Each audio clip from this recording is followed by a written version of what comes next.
It depends. Some newer vehicles will come in with really light scratches and swirling on it that the adhesive on a paint protection film can fill in and mask. On darker color vehicles, it's a little tougher to guarantee that. So sometimes shops will offer a paint correction prior to putting the paint protection film on if they kind of know from their experience that those scratches won't quite fill in.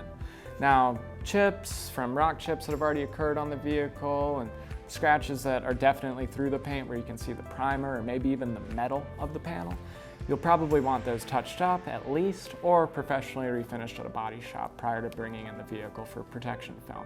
Typically, the newer the vehicle, the better candidate it is for a paint protection film job because it's going to have less rock chips, less light scratches, and less heavier scratches in the paintwork that any shop will have to notate or deal with before the job's done.